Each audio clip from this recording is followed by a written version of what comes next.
never tells me exactly when we go live Says the until like stream's live. 15 seconds. Yeah, until like 15 seconds in. What is up, everybody? Hope everybody's having an awesome weekend. It is the Damn Good Average Bowler, Michael Price here in living color. And my guest for episode 13 of Calling All Bowlers is none other than Wayne Hoch. How are you doing, Mr. Wayne? Doing great today, my guy. Doing great, Mike. Yeah. Party on, excellent. Wayne's World. That's Exactly. what I'm talking Got about. that my whole life, Wayne's World. All the time, man. All the time. Heck yeah. No, My dude. dad was named Wayne, too, so he had hats that said Wayne's World. Dude, if you don't know what Wayne's World is, you've been living under a rock. So, but no, guys and gals, everybody, welcome to the show. So, just want to let everybody know if anybody has any questions for Wayne, like I said, if you're watching on YouTube, Facebook, or TikTok, What's up, Brett? firing away. Yep, Britt's here. Or you're not old enough. Right, true. Good one, yeah. But no, we got a good show here going. Wayne, I appreciate you taking the time to come No talk problem, to man. us. And just to let you guys know, there may or may not be after the show. I may or may not be going live again for the post show report. That's all I'm going to leave you. I'm going to leave you guys on that cliffhanger. And y'all can just think of whatever it is you want to think, but I don't think it would be a good show without me having my hat on. So, because love the logo, man. I love the logo. Dude, man, I appreciate it. Again, it's one of those things. It's a stupid idea. Throw it against the wall and see if it sticks. And good Lord has blessed me for it sticking on this one. So yeah. But no, let's go right into it, Wayne. Tell us about. We know Wayne the bowler. We know Wayne on Joel's Lives. We know all that stuff. But what else does Wayne like to do on a regular basis? Well, on a regular basis, I used to love to fish all the time because, I'm in Michigan. There's lakes everywhere here. So, love to play video games. Love to go to dinner with my wife. Hmm? Love my dogs. So, I play video games. I love collecting Pokemon cards. I know it sounds weird. And Joel laughs at me when he sees it. Everybody else does. No, man. You might find like the rare Charizard card. Yeah, I think it's something I do weird stuff. I collect crystals. Me and my wife and daughter do. Joel's like, I'm not gonna mess with you, man. You might get some witch spells that we put on you. It's just something me and my wife and daughter love it. We do it. We go to the crystal stores and check them out and buy them once in a while. Uh-huh. Dude, how long have you been married, Wayne? Going on 25 years. Dude, that is awesome. I was talking to a couple other people and they come into the shop the other day, and his husband and wife came in, and I don't know if they did this on purpose, but it's kind of like some of those couples that they just match in their outfits. No, my wife would kill me if I matched her. She'd kill me. Well, and the thing about it was, I was like, well, you guys are matching really well today. And they're like, oh, we weren't even really going for that. So it was kind of cool. And then they told me they were coming up on year 25. And I was just like, it's really refreshing to hear about couples, going 20, 30 plus years. We get that a lot from people. And especially because I got married. So, I got married when I was 20. Right. So it's crazy. Like, people are like, you guys have been together 25 years? I'm like, yeah, we've been married 25 years. And I know a lot of people that's married so many times right now. Close friends of mine. I'm like, dude, after 6 times, come on. You got to stop. Well, I tell people all the time, it's like, I haven't ever been married before, but my dad was married 6 times. But I'll give it to him fair. He did lose one wife. She passed from COPD. So I was like, that's okay. 4 times is okay, Dad. So, yeah. I like to build stuff that you want. I like to build stuff. I do like not crafty stuff. I build like tables for people, and I build cabinet stuff for people, and microwave stands and stuff like that. The DIY stuff, man, I love it. I love the DIY stuff. It's amazing. And I do it at work, so I might as well do it at home too, and make money doing it. Yeah. So I just got a note from somebody that TikTok is echoing. I do apologize for that. Wayne and I both have our volumes on low, so I'm not sure where it's coming from. Let's mute my volume on here. And then, Will said turn the volume down on one of your links. My volume's all the way down. I muted my mic on the TikTok. Okay, maybe that's what it was. That's probably what it was. So, well, maybe they'll be able to hear you while still seeing you on the feed over here where my phone's at. So we'll go with that. How about that? That'll work. That's perfectly fine. Okay. So Wayne, what kind of what kind of career? Tell us about your career. What have you been? Many things I've done. My family owned a restaurant that I worked at for almost 10 years. Mm-hmm. I was a lawn care service person for like 4 or 5 years. Right. Worked at actually a bird feeding store. Wild birds. People feed the cardinals and blue jays and stuff in the yard. I worked at a store like that for like 4 years. And then now I work at where I work now as a maintenance technician at a private school. So is this where you're going to retire from? I don't know. I got a little time to think about that, but probably not. Okay. The wife really wants to move to Kentucky. She loves Kentucky. Why is she loves the weather in Kentucky because she hates cold weather. Let's just put it that way. She hates cold weather. Okay. Kentucky's usually averaging about 50 all year round, so she loves that. Well, I tell you what, that's one thing I tell about people that coming to Bama, you're just gonna sweat your tail off. So it's like humid here most of the year, if not all year almost. Hey, look, and Brandy wanted to say that you have a shirt on today. Yes, I do. Thanks, Brandy. What's going on, Bowling King? How you doing, buddy? So how long have you been doing the maintenance tech? 4 years now. Okay, 4 years. You said 4 years. But I've done DIY and handyman stuff pretty much my whole life. I learned a lot of stuff from my dad. My dad was worked in the field as a contractor stuff for like 30 years. Okay. So jack of all trades, master of none. Exactly. Is that how you put it? Exactly. Okay. That's trademark of a handyman. Jack of all trades, master of none. I've been very fortunate to have a lot of friends that know stuff about like housework and everything. And it's like when I became a homeowner back in 2012, it was, my dad was starting out, showing me little things here and there. And then it's like recently, the plumbing. I had a buddy of mine come over, and I was like, "Look, I need to learn this from you because I never learned it when I was growing up." So it's really good to have people like yourself that do know a good specific set of skills. So, but no, dude, so you've been all over the place. So, tell us where you're from and where you currently have your feet at. I've spent a lot of time northern Michigan, so we're talking about the Mackinac Bridge, which is pretty much country. Everywhere you look, nothing but trees.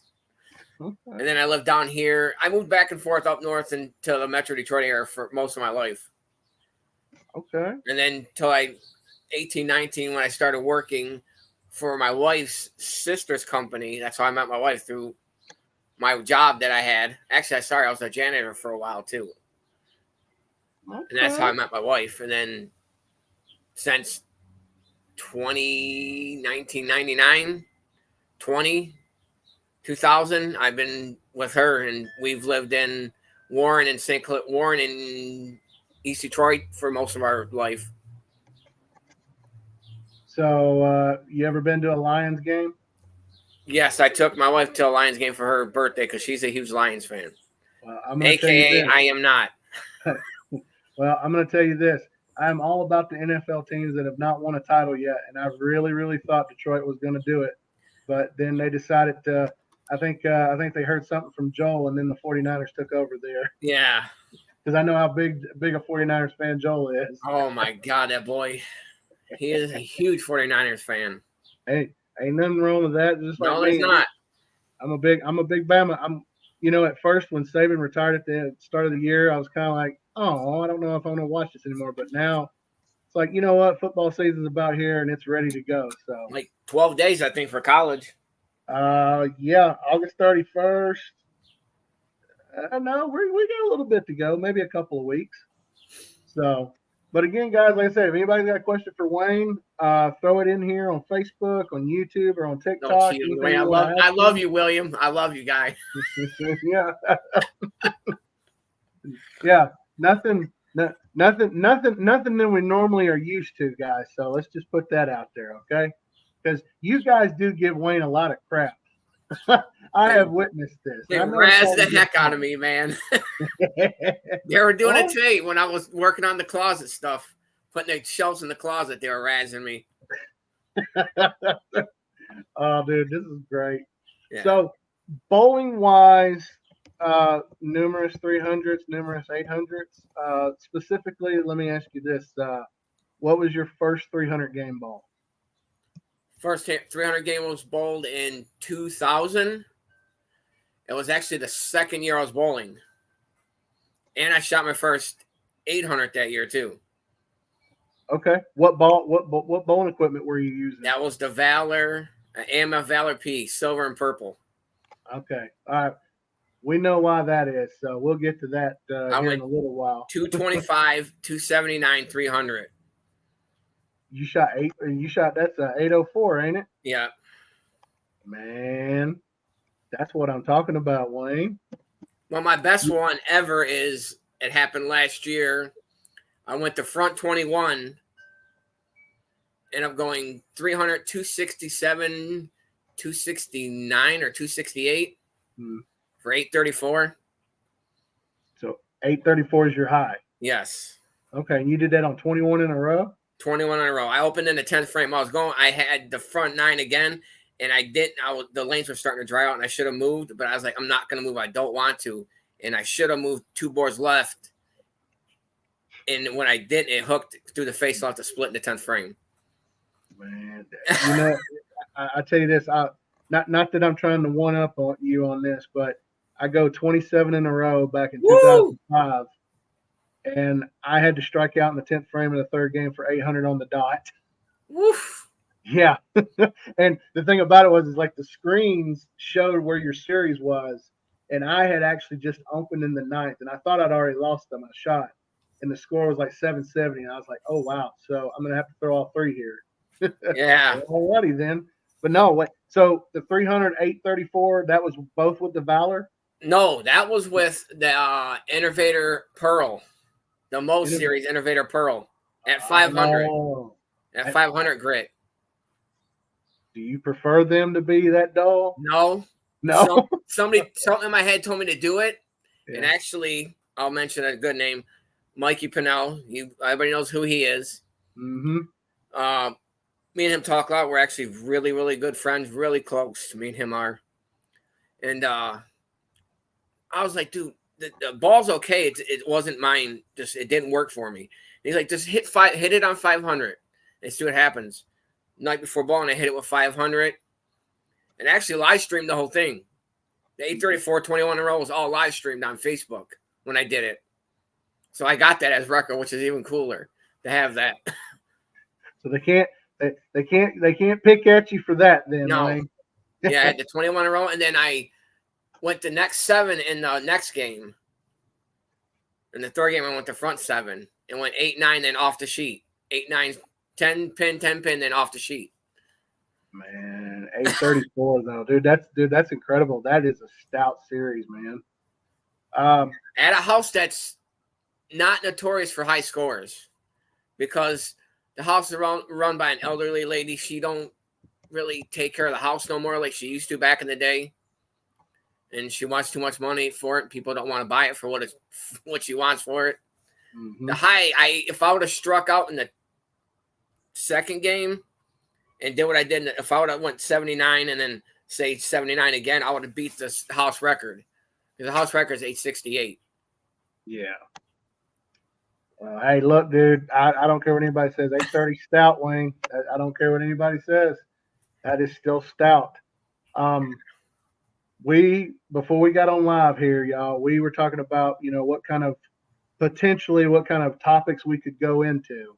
So what I will say is for everybody out there, if you have some sort of topic you want to get our or Wayne's thoughts on, I say our out of habit because a lot of people ask me about it too, but we're going to get Wayne's thoughts because this is what this show is about tonight, is having Wayne on as the guest. If there's a topic you want us to go into for a few minutes, throw it in the comments here on TikTok, on Facebook, on YouTube, whatever you want to hear about. But I know the first one, we already said it, and it's been the hot topic the last couple of episodes we've done, and that is the whole string pin debate. So Wayne, throw it to you. Your thoughts, string pins. We got a really good perspective from Mike last week on episode 12. He thinks that they are the future. He thinks that if you're going to build a new bowling center, that's the way to go. Your thoughts on this whole string pin situation? I'm for it. I'm not against it because I know how centers, what it costs, because the guy, my home center, I've known the guy for 30 years because he sold the bowling alley and bought the one I go to now. What was my home center? He's broke it down one time for the cost. It's insane. The cost around the center a month for the electricity is crazy. The water bills, everything else. The employees, good mechanics, like head mechanics, make anywhere between $25 and $30 an hour. A lot of people don't know that. The mechanics make really good money. They can make $70,000 a year, $80,000 a year. They really can. And some centers can't afford to pay their mechanics that kind of money. And then they lose them. And then you get somebody that really don't know what they're doing. And then everything goes in disrepair. Like a few centers that I know that are like that. Like Astro Airwire Bowling Fridays. They got kids that are like 23, 26, trying to operate a 50-lane center. And I see it from now. The new center I think they should have a like Thunderbolt. You ever been at Thunderbolt lanes? I've heard of Thunderbolt, but I've never been that far north. It's 3 centers in one. A lot of people don't realize Thunderbolt's 3 centers in one. It's actually 3 bowling centers. They got the arena, the main center, and then they got the Glow Bowl, which is like 30 lanes. A lot of centers should have their main free fall side, which whatever it's like. Say they do 60 lanes, they do 30 free fall, 30 string pins, and then they actually the Glow Bowl is cut off in the main alley. You got to walk through another set of doors to get to that, so you don't hear interference from them. They have kids over there partying. You don't hear anything in the main center, and they're cheap to run. A guy behind the counter can do them. And that's been the biggest plus about it is it's the expense, it's the cost, like you said, for a mechanic. My first thought behind the whole process was somebody is losing a job. And I see it that way too, and it sucks royally. And to me, I just, again, I know AI has a lot to do with like the way of the world, and like I'm talking in like different areas, different, career paths and such. Yeah. But taking a job from a person, that's kind of my only. I guess that would be kind of like, I understand. That's my negative part about it, is you're taking someone's life that they've done this for 30 years, mm-hmm. and now they're out of a job, and what are they going to do? And one of the things I noticed too is like you're not having that like passing of the torch to the younger generation and teaching them the skills of what it takes to work with mechanical stuff. And by the way, I think Joel just joined us on TikTok. So here we go, Wayne. Oh boy, here we go. So a couple of comments I want to read off here. Just kind of get your thoughts here from Okay. TikTok. I know you're probably seeing it. One says, "Boo, I hate string pins." And he also says, "Don't get the pin action like the old way." It doesn't. The certified ones, even from EJ, he did a little post about it on somewhere. His wife did on TikTok, Twitter, X, whatever you want to call it now. Because they have a few of the lanes open where they actually can bowl on them. And he's bowled on them. And he says, you got to be more precise. You got to be more precise when you hit the pocket. Yeah, because you're not going to get those little, I guess the way of thinking is the light hits. You're not going to get like the messengers as much over. Nope, you are not. Okay. Well, I can understand. And again, the thing about it is it's like, I think it's just like with anything else. Is somebody or someone has an idea. they're going to be it's going to be very resistant to the idea, if you will, until it's just like something. It's probably no different than when the USBC did their report on. And then the no thumb hole thing, everybody went crazy because they took the thumb hole rule out and the no weight hole and everything else. Everybody lost their mind when they took the weight hole out. They're all upset and crying. Absolutely. And my thing is like, I've told people this time and again, and I don't know if you would agree with this or not. If you don't, you say why not, or if you do, you say why. But I don't care how easy they are. You can have the easiest house shot in the world. You still have to have a certain level of skill to get to the pocket. Yeah, you do. Yeah, you can throw it, but you can be not accurate at all where you're throwing it to. You still got to throw it to a spot down lane to make sure it hits the pocket the right way every time. Mm-hmm. See, look, Joel on Twitter said good. Not Twitter, and TikTok. I don't want to get kicked off there. He said, good point. That is probably the most conservative comment that I've ever seen Joel make ever since I first started watching his live. So thank you, Joel. But no, like again, I was having a discussion, and I'll get your thoughts here on this, Wayne. I was having a discussion on, one of my friends was making a comment to me about, do they really just want it easy? Do they not want a challenge? And I've looked at him in response, and my response was, they want to make, if you want to make money, you need people scoring. Yes. Now, there's some houses don't care. Like the house I bowl at originally, my home center, he has not changed the amount of oil that they use. He's kept the same amount of oil that they use for years. The house is slick as hell. So if you miss it, you miss it. Don't matter if it's a house shot or not. That ball will not come back. Mm-hmm. It's tons of oil. And he uses the slick, I don't know if it's fire and ice, whatever the one, it's very slicky. I believe that's ice. Yeah, he uses ice. See, and that's the thing too. It's like, again, like, no matter how easy they are, how slick, how whatever the case may be, it's like you just reiterated earlier. You've got to be able to make the shot. You're not going to throw 21 in a row and not. You're going to get a couple lucky ones, of course, but you still got to throw it to that same spot every time. Yeah, and let's get real here. You have an area, of course. Yes, but you said, to go the same spot that many times in a row, and for any of them that have shot a sanction 900, I'm telling you, hey, salute, hats off to you. But I'm pretty sure most of those people would tell you that they had a few lucky breaks here and there in their little quest for 36. Yep, you do. So you have you personally bowled on string pins yet or not? They have a non-sanctioned pair here in Michigan, but I've never went to it yet. They have an old school string pin alley here, but I've never done them yet. No. I am going to go down when EJ gets his center open fully and try to make the 3-hour drive to bowl on certified string pins, because there's none here in Michigan. And there ain't going to be anytime soon, as far as I know.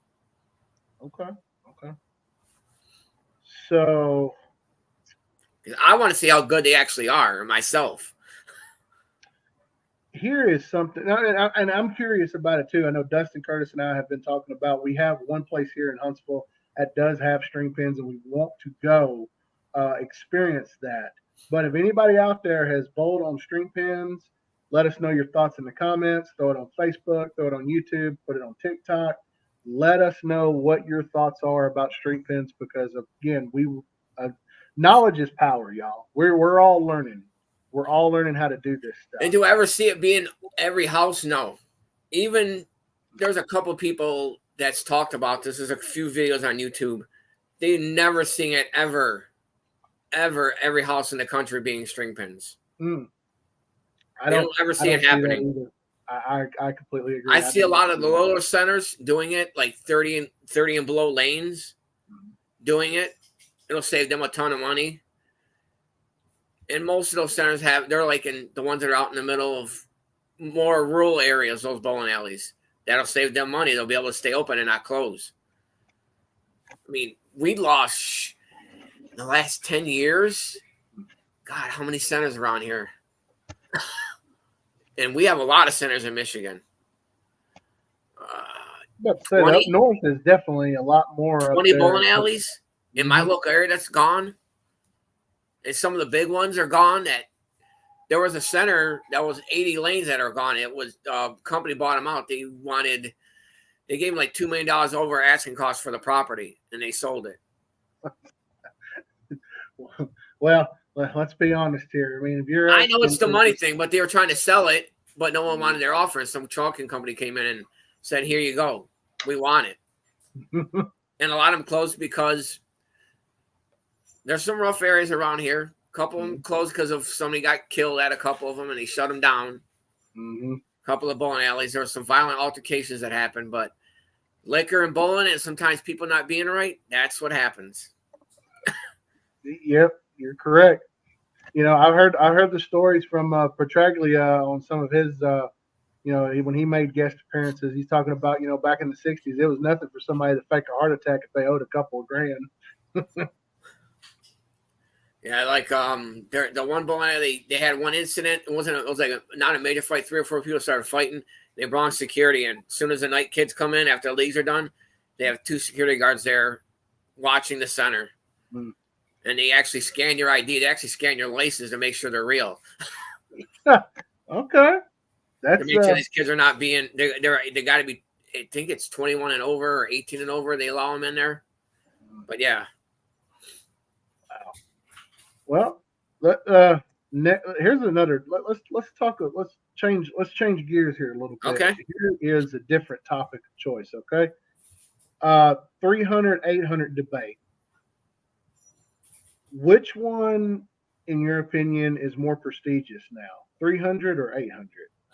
800. 300s are shot so much.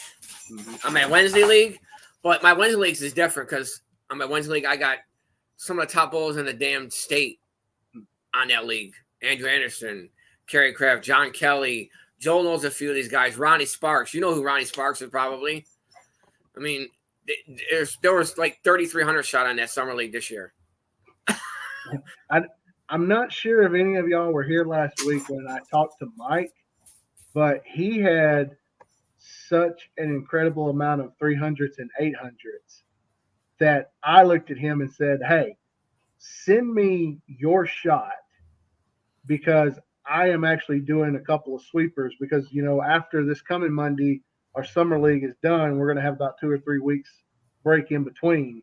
Yeah. And I got his shot and I got another place's shot and I'm using like modified house shot scratch sweeper because I want to see because the lane, again, we got AMF HPLs. He's got AMF HPLs at the one place he was telling me about that he owns. I was like, send it to me. I want to try it, and try to get people in because, again, the scoring pace, I feel like bowling is always going to be in between.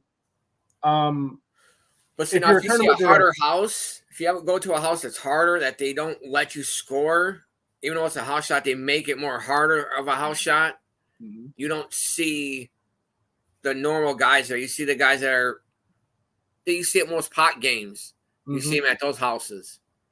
But then when you go to the house that everybody's averaging 230, you see everybody and their mother there bowling, no matter who they are. And that's kind of the point that where I was going with that. It's like you just finished my sentence there, Wayne. So that's awesome. So that's great. But no, like I've ran into this as being a tournament director myself. I put out the tough stuff. I may get 10 or 11 entries, and then I decided one time I was like, I'm going to do a tournament, and I'm just going to give them. I'm going to give them the pattern, and I'm going to let if you want a carry contest, I'm going to give you a carry contest.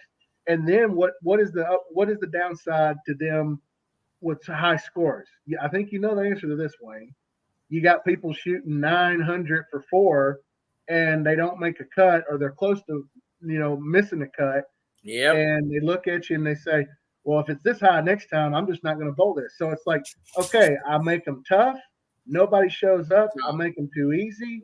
And everybody and their brother shows up. Yeah, and then they shoot high like they did, but they barely make the cut, or they don't make the cut, or they don't make any money or anything, like whatever side pot tournament, whatever. and then they don't want to come back for that. So it's like, why is it always like a catch-22? Like I asked Joel, there's a tournament coming up here in October at a local center. It's called Michigan Scratch Bowling Series. A guy named Brian Regan runs it. Great place. He does them in Ohio, Indiana, Michigan. He'll travel to all the way up 10 hours from our area where I live to run tournaments, and he'll drive all the way down to the bottom of Ohio and Indiana to run tournaments. And that's he does all week, all summer, all fall. That's what he does as a living now. He's a tournament director everywhere, and he's got his own shots made for his tournament, and then he does house shot ones too, like the one coming up in October. As Joel, it's a house shot doubles tournament for pretty good money. It's $3,600 for first place.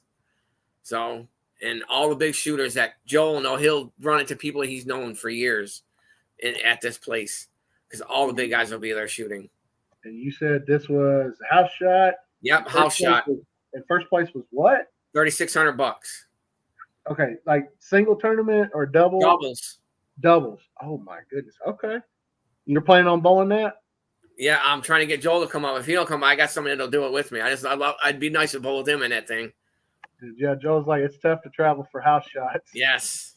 See, but for almost $4,000, it's kind of easy sometimes to travel for that.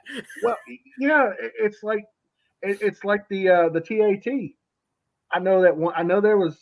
I don't. Maybe you can help me out with this, but I feel like at some point in time it was near you one year, and I think it was the one that they had like. I don't know if they allowed the pros to bowl in or not, but it was like 25,000 for first. Yes, that was at Vision Lanes. That was oh my God, Michael Hutchinson and them guys ran that. That was during when they had the Masters here. Yes. Okay. Yeah. See, yeah, it was 25,000 for first place for that, and then they ran a doubles tournament the second day, and that one was for $50,000. That's just. And they allowed the pros to bowl in it too. Okay.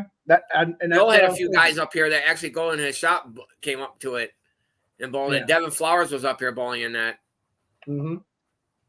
Oh, so another thing I'll let everybody know too. So I was, back in episode 10, I had Melanie on here.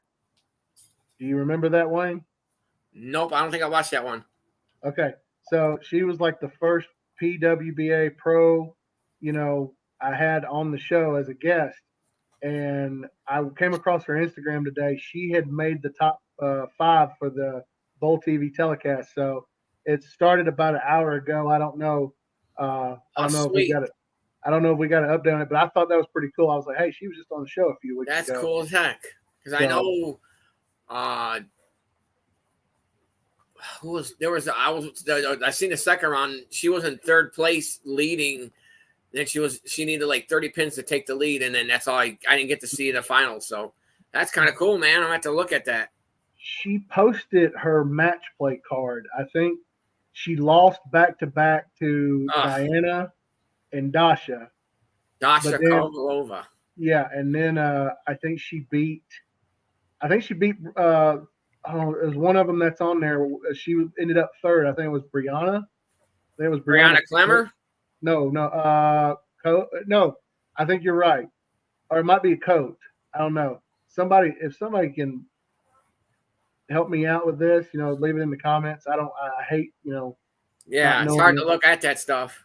Right. Yeah. So, but no, like I thought it was cool. I was like, hey, she was just on the show a few shows ago, and now she's in the top 5 on Bowl TV. And they're doing 3 tournaments here this week for the women. Yeah, they did the Pepsi Open. They are doing another one, and then their final championship starts the next week. So, have you ever did a regional or a pro tournament at any time? What did you do? You did a regional? Oh yes. Tell us about that experience, Wayne. How did it go? Horrible. Horrible. I figured you. Well, hey, at least you're. But think about it like this though. Okay, so but I was only in bowling for like 10 years, 8 years when I did that. Yeah. Now I think I got more skills than I did back then, and yeah, it was bad. It was bad. It was a fun experience. Don't get me wrong. I loved it, but I felt like I was getting slammed against the wall after every shot. Well, I was going to ask you, like what what lessons did you take away from that? Accuracy. Okay. Speed. Everything it's don't have to be perfect, but you pretty much got to be really precise on everything you throw out there. So if somebody was thinking about going out for their first regional or first pro type tournament, what would you say to them, Wayne? Get ready. That's all you can really say. Get ready. And it all depends on what you put out there. Because some of the patterns are not super easy, but they're easier. All I know, they run all different patterns at regionals. Some of them are super, super hard scoring, and some of them are really high scoring. So, as a bowler, do you like them being like? It don't matter. I like them being anything. High, or do you like the challenge of scores? As long as I can bowl, I just cared about bowling. Mm-hmm. I don't care if the shot's easy or hard. I just like the bowl. I tell you this, I love that answer, Wayne, because I wish there were more people that would think of it in that light. I don't care if I'm averaging 140 on the hardest PBA pattern, it is what it is. I did it. And I know Joe's making fun of me right now, probably. He likes closing his eyes and throwing the ball. God, I love that dude. That dude is just, that's my dude. I'm going to tell you, I honestly don't know how next week is going to go. I don't know how it's going to go. I think it's going to go wonderful. I know it is. It's going to go awesome. And he knows I'm going to be on there razzing the shit out of his ass. But no, it's like I go back to that time when I first went on one of Joel's lives, and I'm trying to think of how it was. I don't know how I introduced myself to him as a pro shop operator, but was he new to it, or would you get him catching when he was 2 months in? I got him 3 days when he started this. I've been with him since he started the TikTok thing. No, I mean I was looking at people when I first started my deal with TikTok, when I started growing it exponentially, and one of his feeds came across and he started talking about something. I can't remember, but it got me cracking up because he said something and it was something to do with bowling. And I was like, dude, I could so relate with this guy because he's working in the pro shop. He is naming off stuff list for list. And it's like, I was having flashbacks, and it was like, dude, I have got to go introduce myself to this guy. And then it's just been what it's been since. But you've been with him since the beginning, dude. That's freaking incredible. Well, I was just scrolling through TikTok. I'm like, oh, pro shop guy. I'm like, check this dude out. I'm like, this dude's funny as shit. Let me start following this guy. Mm-hmm. And I connect with certain people. Something about their vibe or whatever. I just vibe with them. Yes. Him. I'm all about I vibe with him a lot. It's just something about certain people. Yeah. And you can tell right off the bat, just whether or not it's see, Jeep. What's up, my Jeep? My Jeep. See, all right, there we go. We're gonna be giving you hey Jeep, what's up, Jeep? He's a great guy, dude. He teaches people a lot of stuff just watching his lives.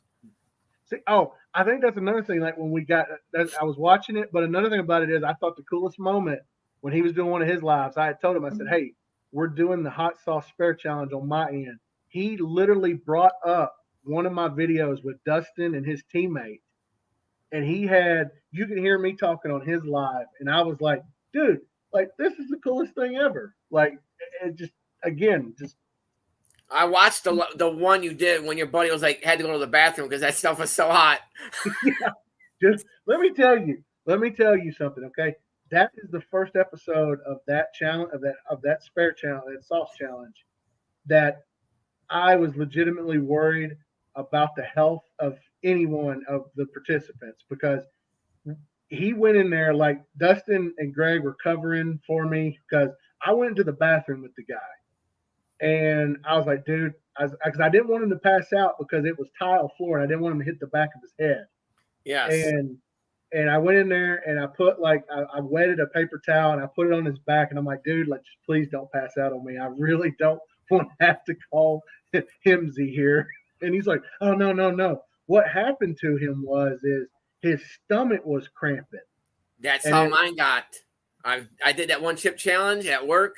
Yeah. Dude, that was the worst damn event I've ever had in my entire life. I thought I was dying. I thought my guts were melting. Yeah. My stomach hurt for 3 days after eating that thing. Oh, God, dude. But no, he's okay. Letting everybody know. That's good. Richard You're doing another one, aren't you, soon?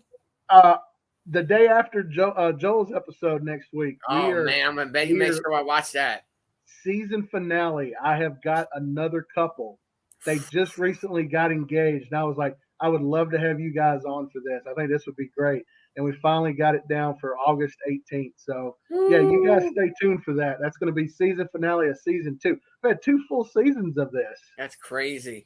None of my teammates would ever go for that. Ever. Never. Well, I don't know if anybody's seen it, but I did one TikTok. You probably have to go way down on the list here. But my buddy Wes, the general manager of the center that I manage the shop out of, he took like a toothpick in the first to bomb and licked it, and all of a sudden it was like, he goes, "Ooh, that is hot." And I was like, "Yeah," and that was before we did the very first episode.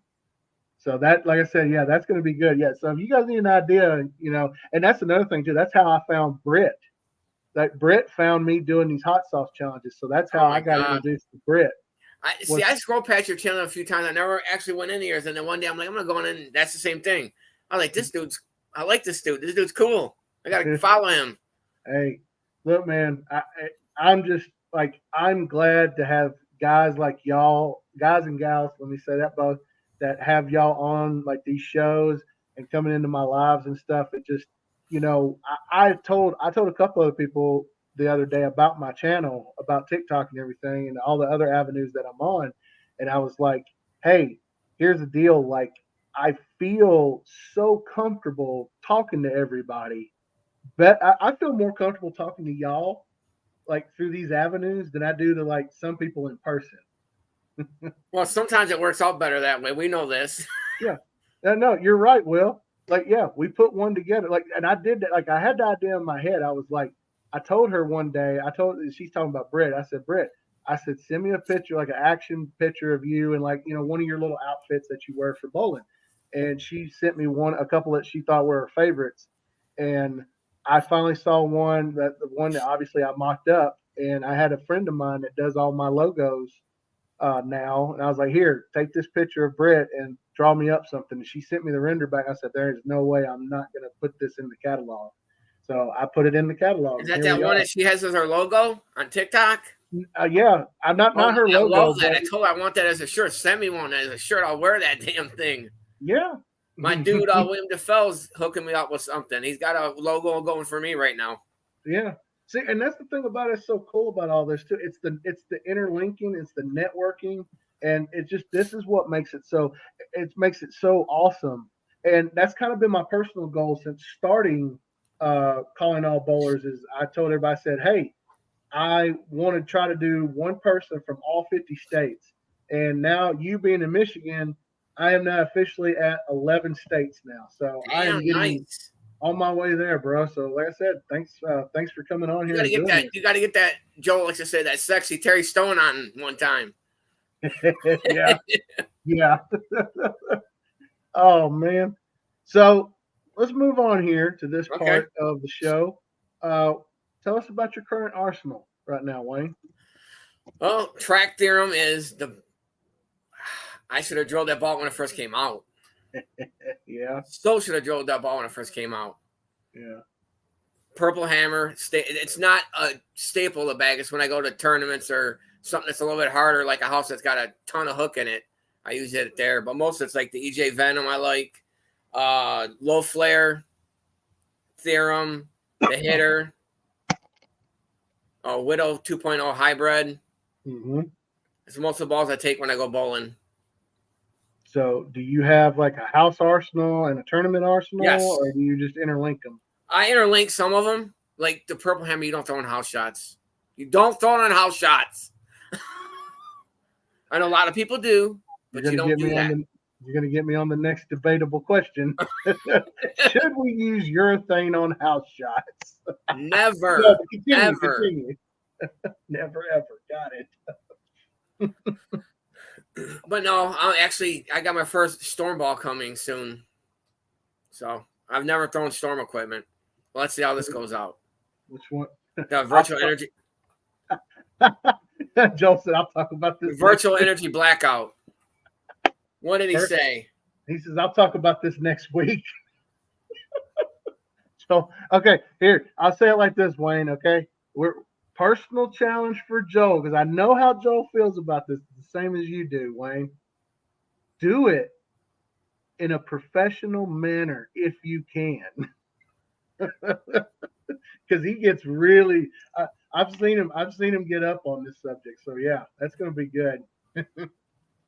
But no, so you don't feel that way. You don't. But you shouldn't. He is true. He's told it a lot. I've always been told it. Never hamstring yourself if you're not a staffer to one company.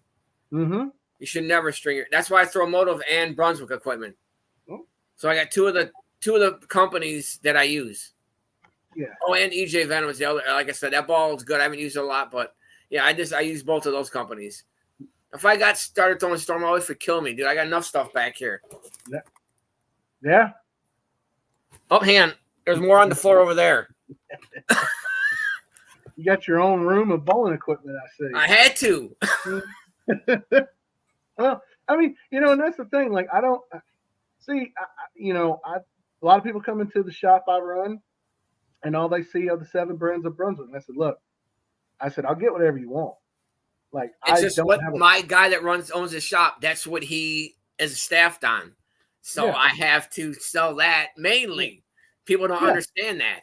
Yeah. And the thing about it is, it's like, and again, I'm at the point now where it's like, if you bring something in off the internet, I'm cool with it because my overhead is nothing compared to. That's in the box back there, William. Yeah. Tell about safety yellow ball. Prodigy. What the frick is it? It's a stupid ass pyramid ball. Oh, are you talking about the pathogen ASIM? Yes. Dude, I literally just drilled one of those this morning for a friend of mine. He brought it. He's had it in the shop for a while, but he just now was able to come around and actually want me to drill it because he figured out what layout he wanted on it. And yeah, that's a lot of. I saw the numbers on that ball. Holy cow! That's all I'm gonna say. Yeah. So, all right. So current arsenal, you wish you'd have drilled the theorem and send it. What do you like so much about the theorem, Wayne? It's got a motion I've never had before in any of my balls I've ever thrown. Yeah, so much highlighter. So much highlighter. Yeah, it's got a shape that I've never had in my bag before. What? Okay, tell us about the shape. What shape were you liking? I can play it from anywhere. I've never had a ball I can play from anywhere on the lanes. Okay. That ball I can move all the way to almost 40 and still roll the whole lane and get it back to the pocket and still hit with power. You're not the honestly, Wayne, you're not the only one to say that. When we were interviewing Jackson from episode 3, he is absolutely like, he stands tooth and nail behind that ball. So yeah, I can see why you. Did you see Chris Bean's new video that he posted? There was a new theorem approved, but it doesn't say what it is. It's black and purple, but no one knows if it's a hybrid or a solid. It's called the theorem black and purple. I kind of wonder if it's going to be a hybrid. I don't know. They might go solid. Who knows? That's the thing about it. It's like I don't really, again, I don't look at y'all know how I feel about this. I tell people all the time, it's round. It's going to hook into what capacity it's up to the bowler. Would you not agree with that, Wayne? Yeah. Not every ball fits every bowler. I tell when I used to coach high school bowling. Oh, that's the other thing I used to do. I was a high school coach until COVID came around, and that dispatched that whole situation. Because when it came back, none of the kids really bowled. Parents were being very secure with their kids about everything. But I coached for 4.5 years for a high school. So, okay. So you coached you coach high school. Yep. Tell us about that. I'm a second certified USBC coach, and then 4th level MSHA something like that. I can't remember how it's pronounced because you got to have all kinds of safety courses you got to take in Michigan, and you know that when you work around kids, you got to have this all that. It was like the 8-hour course that we had to take for all the safety rules for it. So, but no, I loved coaching kids. It was fun. And the funny thing is, my home center actually paid for me to get my first and second level certification from USBC. They actually paid for it for me to go. Man, that's awesome right there. So, do you ever see yourself getting back into that? Yes, I am going. There's where my daughter graduated from. I know some of the guys that still coach for the high school team. I'm gonna try to get back into it. It's hard because it's every day. People don't realize when you're high school coach, you're there every day with them. And then on the weekends, from August until March or April, I think the season lasts here in Michigan. So, being a high school coach, tell us about the experience of, does it take, with your approach, that's what I'm referring to, your approach to coaching high school. Boys or girls, which one? No, I'm just saying either or. Like the approach you take is boys are hard-headed. Don't listen to you. Yeah. The girls are easy to work with. Some of the easiest people I've ever coached was females. It's easy. Okay. Because they don't take offense at what you say. You know, guys do. Men do. Boys take offense at what you say to them. Okay. So, all right. So we know which one's easier for you to coach, but what approach do you take of, like, do you take it of like being more encouraging? Yes, encouraging, telling them nice shot, you're rolling it good, your hand positions look good, stuff like that. Like your release looks good. You're holding your finishing position at the foul line and not popping your head up too quick. A lot of them just like to throw the ball and walk back. I had to break a lot of them in that. They'd throw it and just walk back to the ball return. Even during competition, they would do that. Because how they're going to tell you what the ball did or didn't do if they're exactly if they can't see it. Yeah, if they can't see it, right? Completely, absolutely correct. So you see yourself getting back. When do you think you'll get back into that, Wayne? I'm gonna talk to the AD here in the next couple of weeks and see if they're looking for any coaches. That's who I got to contact first as the athletic director at the high school. And then I talked to the guy that runs the coaching program for the bowling stuff. Okay. And I used to donate all my equipment to the kids I coached. When I was done with it, I'd give it to them. Or if I didn't use it, I'd give it to them. That's one of the reasons I started my TikTok is if I made any money from it, I could buy some equipment and give it to the high school kids. Because I've seen a lot of these kids, parents, they just did it so their kids had something to do. The ones that didn't play football, basketball, swimming, tennis, anything like that. Right. They bowled. And a lot of them didn't have equipment at all. They were using their parents' equipment. Their parents' shoes. Oh, and I see that in the start of high school season. There's so many donations, and then there's kids getting the bowling balls they're getting, but they're just using them as they are, and most of them are not correct. Let's just be real. No, my guy that drills my stuff. He only charges the parents $20 to plug and re-drill the kids' balls. If they get them donated to them, he only charges them $20 to plug them and re-drill them for them. All right. So he's big into the high school bowling kids, and he donates a lot of equipment to them too. Yeah. Well, no, that's good. It's good that we have that, and it's like, Alabama just started high school bowling 8 years ago in 2016. Okay. So that tells you how long behind the 8 ball that's been.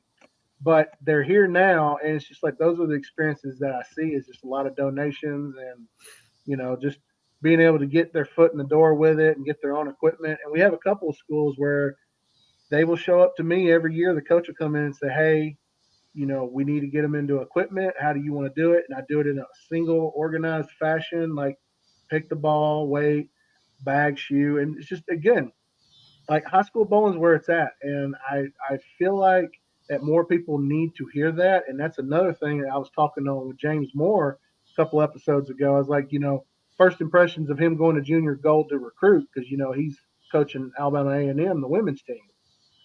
And his first impression was, he goes, you just don't see these you don't see the bowlers being able to handle adversity very well, or or they're not, they're just in a really bad spot. So it's like how managing that is probably the toughest. Which I'm presuming that, like you said, the boys were stubborn and what have you. So And let's they just took put it like everything this. so seriously when you said it to them. They took it and then they got angry and then they didn't care and they just threw the ball in the lane, didn't care anything. Like move here, and put your target down lane right here, and then work from there to find your line. And then they would just get upset when it didn't work after the first ball. Yeah. So if you're going back into coaching, what is going to be the first piece of advice that Wayne gives the kids this time around? God, that's a hard one, man. You're making me think now. Dang. Yeah, got to think here, man.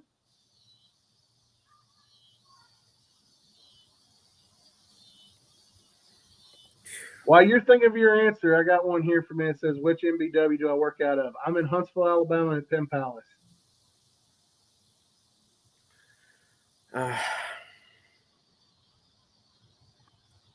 We can come back to that if you need We can to. come back to that. I'll try to think of something. That's a hard one, man. That's really like. Okay, I'll tell you what. We'll do this. Let's go into this. This will be an easier one for you. Okay. All right. You gave us your current arsenal. Tell us your top 5 all-time bowling balls of Wayne's I think opinion. they're the top 5 all-time balls. Yes, sir. Number 1. I know a couple of people agree with this. Purple Hammer. That ball's won so many tournaments and so much money for everybody that's ever thrown it that's good with it. Mm-hmm. Everybody. Look, it made the PBA ban the damn ball. They had to ban the ball because it was too good. It made the shots too easy for everybody. I mean, right there. That's pretty good reason. That's pretty good reason. Number 2, Venom Shock. You don't keep a ball. Oh, that one ball won a ton of money, tons of tournaments. And you don't have a ball around for 12 years that ain't good for nothing.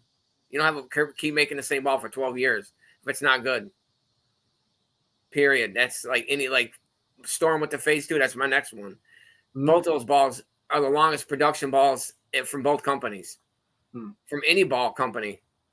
The Venom Shock and the Phase 2. And the other one I think next in line would be the Jackal Ghost. The purple and black one. I think that's the Jackal Ghost. Mm-hmm.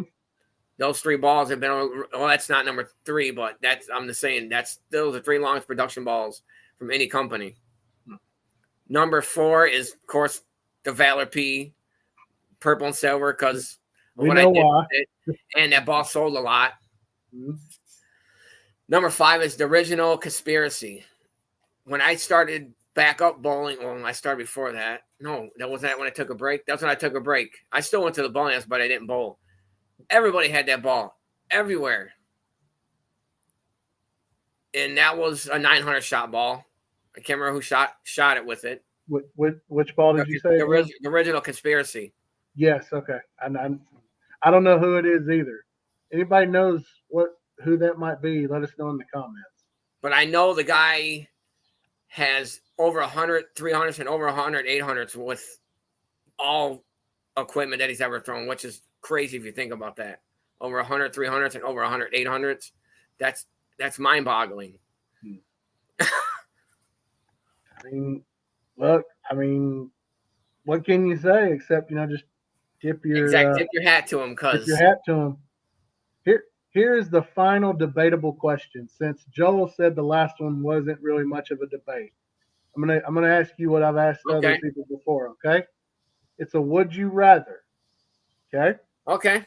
Would you rather grind out a 160 game and win $100, or shoot a 300 game? I'd rather get $100 and shoot 169. Oh, by the way, Patrick made a comment on here. John Wilbur, that was the guy that used the Conspiracy to shoot 900. Thank you. I couldn't remember his name. So, tell us why do you prefer that? And the reason I'm asking before you answer, Wayne, is because this started on the Damn Good Average Bowler podcast with myself, Dustin, and Curtis. And I asked both of them, would you rather roll a 300 game and not win any money, or would you rather grind out a 160 type game and win $100? And they both said they'd rather shoot 300. I don't. I've shot high scores like that and won no money. If I can shoot a 169 and win $100, I mean, see, I'm on the side of it now. It's like, give me the money. Exactly, give me the money. And maybe it's because, again, Dustin and Curtis have made this point to me directly. It's like, well, it's because of how many 300s you've bowled. That could be it too. And again, I had to put myself in their shoes and go, okay, maybe that's what it is. But again, I got 13 sanctioned altogether between practice and pop ball, and I got like 25 with pop ball and then unsanctioned leagues. But 300's a lot easier, and it's gotten a lot easier. Mm-hmm. But yeah, I'd rather win $100 with the 169 any day of the week. See, even Will said it here on TikTok. I know you can check your comments right there. Some of us don't have a 300 yet. And again, I totally see that. But I mean, like, just I see that too.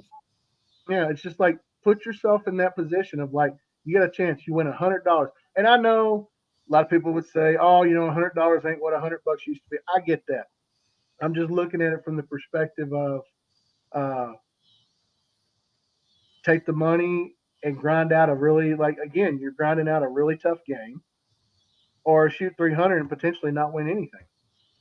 And in most cases, there's been 300s that Wilson's given one and then the money. See, don't got a 300, but I'll take the money. See, right there. Yeah, and Colton's a kid.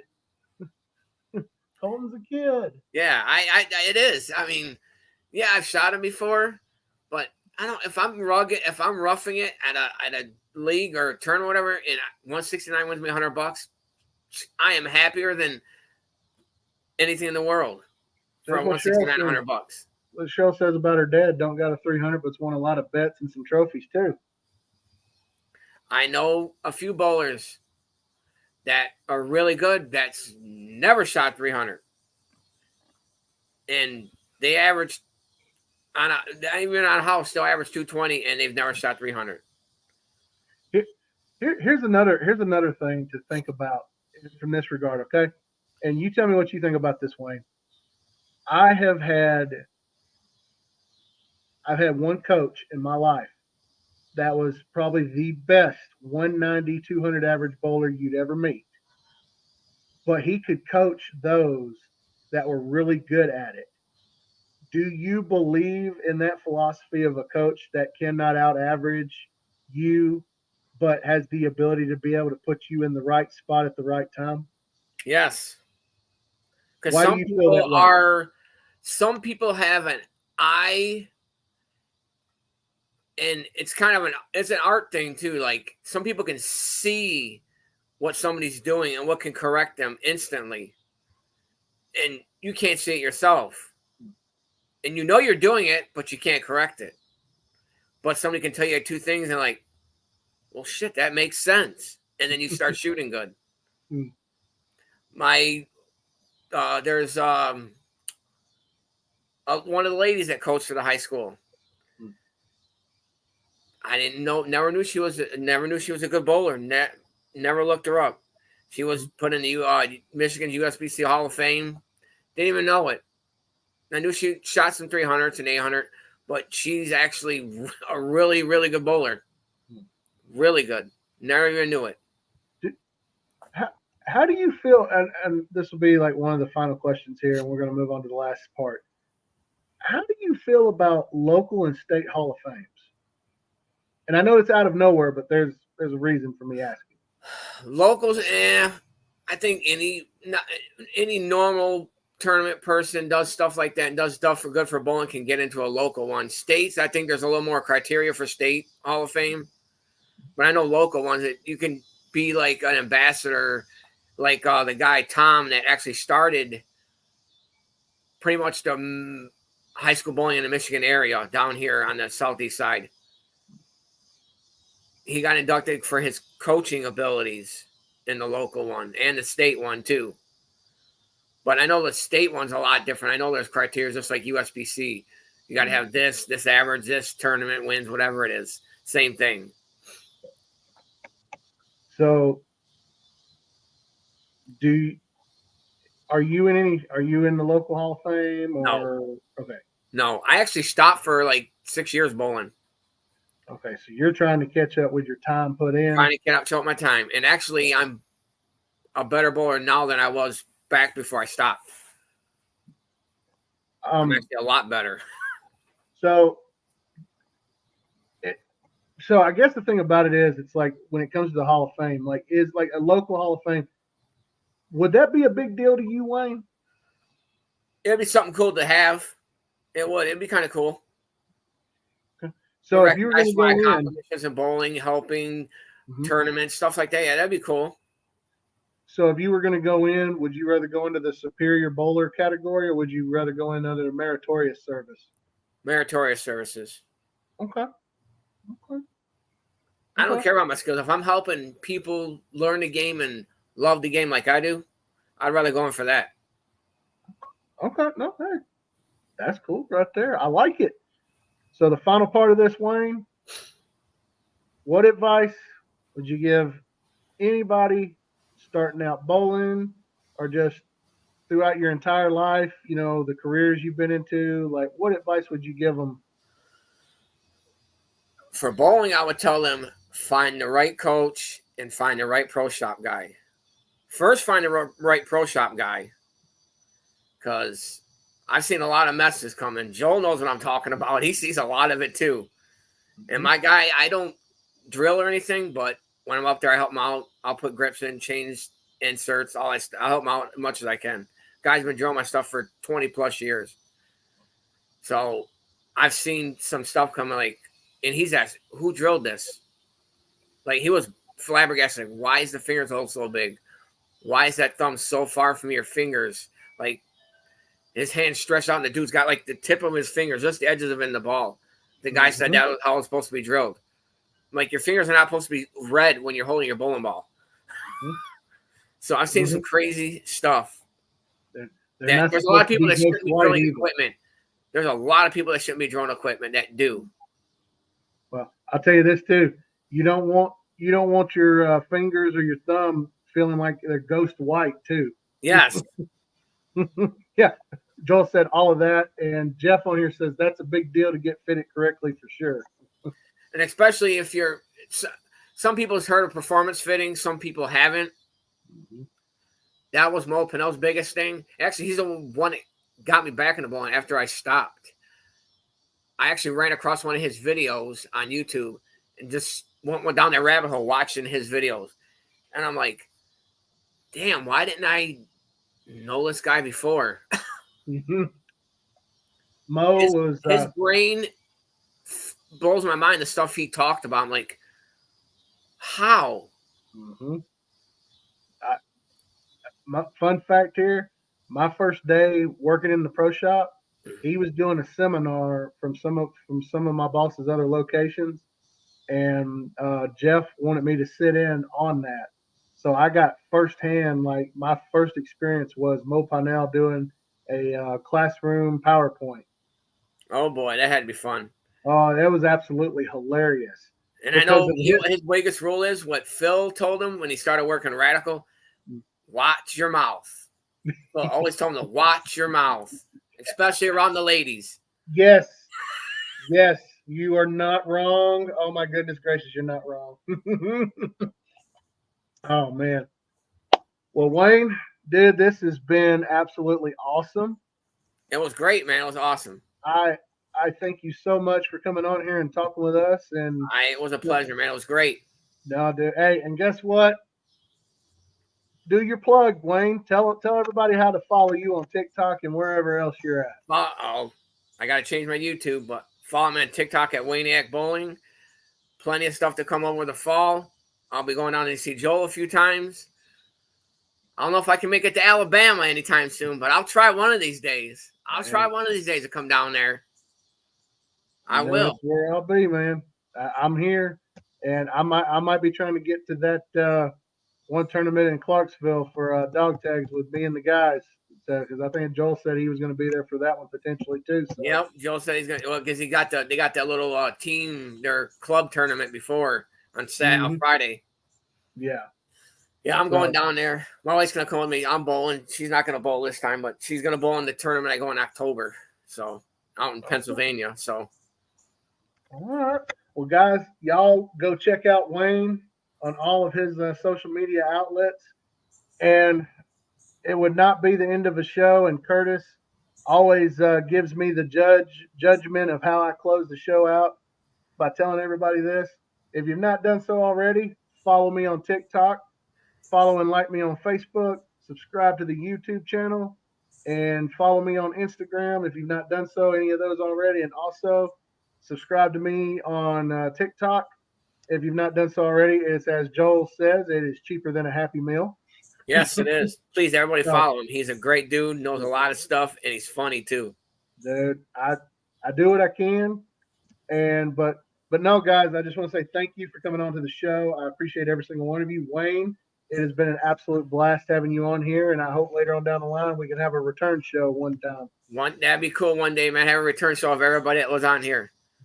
That'd be awesome. Well, all right. For everybody out there on TikTok, Facebook, YouTube, appreciate you guys joining us, and we're going to get out of here. Also, stay tuned, TikTok. We're going to have a live here in a little while. And again, I'm not going to say anything without spoiling it, but we got a couple of things we can go over. And you guys, I hope you'll join us. Wayne, I hope you'll join us on there. I'll join in. Okay. Well, all right, guys. Y'all have a wonderful evening. Thanks to everybody for joining us, and y'all have a wonderful evening. Take care. Everybody have a good night. See you later. Mm-hmm.